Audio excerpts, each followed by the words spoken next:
নমস্কার বন্ধুরা, welcome back to my channel. আজকে তোমাদেরকে আমি সোয়াবিন মাটন কারি করে দেখাবো। এখানে আমি একটা 10 টাকার প্যাকেটের সোয়াবিন নিয়েছি এবং সেটা সেদ্ধ করে রেখেছি, এবং এখানে বড় বড় করে আলু কেটে রেখেছি, এবং মশলা হিসাবে এটার মধ্যে একটা বড় গোটা পেঁয়াজ কুচি করেছি এবং দুটো ছোট বড় পেঁয়াজ নিয়েছি, দুটো বড় পেঁয়াজ, একটা রসুন, একটা বড় কোয়া, একটা দারচিনি, 4টে এলাচ এবং একটু আদা এবং 4টে টমেটো নিয়েছি মাঝারি সাইজের।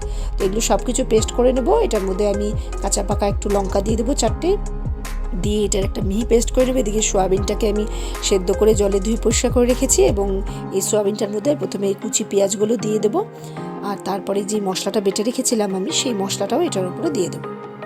যেটার মধ্যে আমার টমেটো, আদা, পেঁয়াজ, রসুন এবং দারচিনি এবং এলাচ ছিল, এগুলো সবই আমি এটার মধ্যে দেবো। পরিমাণ মতো লবণ, চিনি, 1 চামচ বা ভাজা জিরে গুঁড়ো, ভাজা ধনে গুঁড়ো, পরিমাণ মতন হলুদ এবং একটু কাশ্মীরি রেড মির্চ দেবো, এবং দু চামচের মতন এখানে আমি জল ঝরানো টক দই দেবো। দিয়ে এটার উপরে আমি 1 কাপ মতো সরষের তেল দিয়ে দেবো। সরষের তেল দিয়ে এটাকে খুব ভালো করে চটকে মেখে ম্যারিনেশনটা করে রাখবো।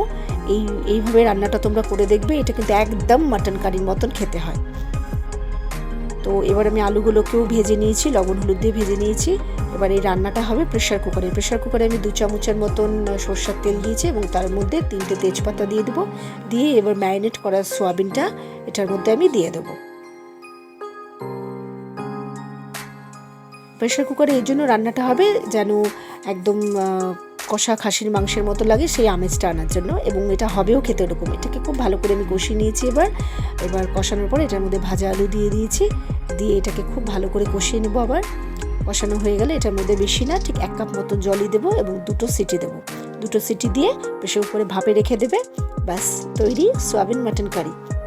এটা কিন্তু খেতে একদম মাটন কষার মতন লাগে। তোমরা কিন্তু বাড়িতে অবশ্যই ট্রাই করবে, আর আমাকে লিখে জানাবে কেমন হয়েছে।